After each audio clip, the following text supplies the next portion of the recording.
Hi hello friends, welcome back to our YouTube channel Gautami అభిరుచులు. అందరూ ఎలా ఉన్నారండి? బాగున్నారని అనుకుంటున్నాను. నేను కూడా బాగున్నాను. ఇవాళ మరొక రెసిపీతో మీ ముందు వచ్చేసానండి. సింపుల్ అండ్ టేస్టీగా లంచ్ బాక్స్కి అయినా లేదా డిన్నర్కి అయినా క్విక్గా అని ప్రిపేర్ చేయబోయే రెసిపీ పుదీనా రైస్. ఇలా ఓసారి మీరు ట్రై చేయండి, అద్భుతంగా ఉంటుంది. అలాగే నా రెసిపీస్ కనుక మీకు నచ్చినట్లయితే తప్పకుండా సబ్స్క్రైబ్ చేసుకోవడం మర్చిపోకండి ఫ్రెండ్స్. ఇక ప్రిపరేషన్ చూద్దాం, వచ్చేసేయండి. ఫస్ట్ బౌల్లోకి 1 కప్ పావు కేజీ పైన 300 గ్రామ్స్ బాస్మతి రైస్ని తీసుకుంటున్నానండి. ఈ రైస్ని 1 or 2 టైమ్స్ వాష్ చేసుకుని 20 మినిట్స్ పాటు నానబెట్టాలి. ఈ రైస్ నానేలోపు మిక్సీ గిన్నెలోకి ఏ కప్తో అయితే బాస్మతి రైస్ తీసుకున్నామో అదే కప్తో 1 కప్ పుదీనాను తీసుకుంటున్నానండి. అలాగే 1/2 కప్ కొత్తిమీరను కూడా తీసుకుని కొంచెం వాటర్ని పోసి ఫైన్ పేస్ట్లా చేసుకోవాలి. ఇలాగా రైస్కి సమానంగా పుదీనాని తీసుకోవటం వలన పుదీనా ఫ్లేవర్తో రైస్ టేస్ట్ చాలా బాగుంటుంది. ఈ పేస్ట్ని కప్లోకి తీసి రెడీగా ఉంచుకుందాం. ఇప్పుడు స్టవ్ ఆన్ చేసి పాత్రను పెట్టానండి. ఇందులోకి రైస్కి మించి వాటర్ని యాడ్ చేసుకోవాలి. నేను ఇక్కడ 1.5 లీటర్ వరకు వాటర్ని యాడ్ చేసుకుంటున్నాను. అలాగే ఈ వాటర్లోకి 1 స్పూన్ ఆయిల్ అండ్ టేస్ట్కి తగ్గట్టు రైస్ చప్పగా లేకుండా ఉండటం కోసం 3/4 స్పూన్ ఉప్పును యాడ్ చేసి ఎసరు తెరలో వచ్చే వరకు కాగనివ్వాలి. ఇప్పుడు మరుగుతున్న ఎసరులోకి మనం నానబెట్టిన బాస్మతి రైస్ని యాడ్ చేసేసుకుందాం. నేను బాస్మతి రైస్ని తీసుకుంటున్నానండి. ఈ ప్లేస్లో నార్మల్ రైస్ అయినా కూడా తీసుకోవచ్చు మీరు. రైస్ హాఫ్ బాయిల్ కాకుండా రైస్ పూర్తిగా బాయిల్ అయిపోవాలండి.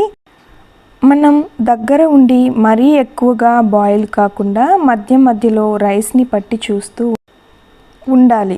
లేదంటే మెత్తగా ఉడికి పుదీనా రైస్ పలుకగా రాదు, కాబట్టి జాగ్రత్తగా బాయిల్ చేసుకోవాలి.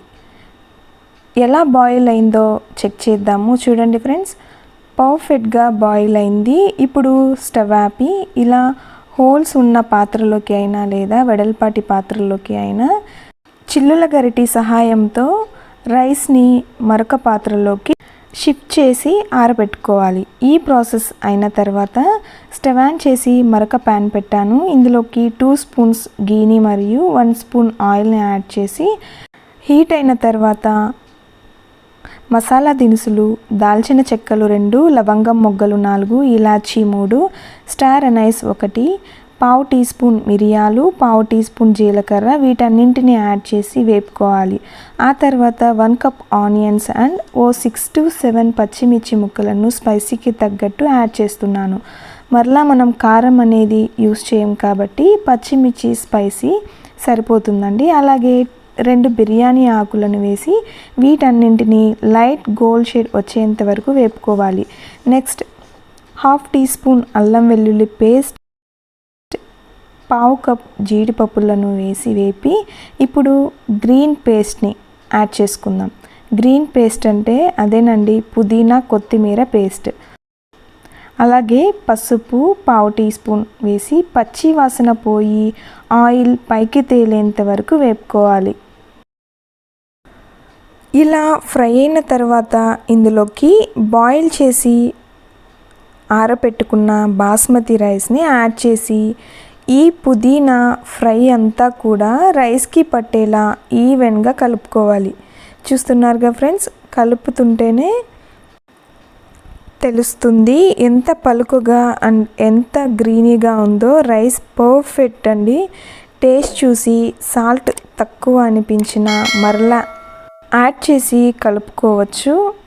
ఫైనల్గా పుదీనా మరియు కొత్తిమీర తురుముతో గార్నిష్ చేసుకుంటే మనకు సింపుల్ అండ్ టేస్టీ అయిన పుదీనా రైస్ రెడీ అండి. ఇలా లంచ్ బాక్స్కి అయినా లేదా కర్రీస్ చేయని టైంలో ఇలా సింపుల్ అండ్ క్విక్గా తయారు చేసుకోవచ్చు. సూపర్ టేస్టీగా అద్భుతంగా కుదురుతుంది. పిల్లలే కాదండి, పెద్దవాళ్ళైనా కూడా చాలా ఇష్టంగా లైక్ చేస్తారు. అంతేనండి. చూసారుగా ఫ్రెండ్స్, నా రెసిపీస్ మీకు నచ్చాయా? అయితే తప్పకుండా సబ్స్క్రైబ్ చేసుకుని లైక్ చేసి మీ ఫ్రెండ్స్ అండ్ ఫ్యామిలీ మెంబర్స్తో కూడా షేర్ చేసుకోండి. మరిన్ని న్యూ రెసిపీస్తో మళ్ళా కలుద్దాం. Thanks for watching. బాయ్.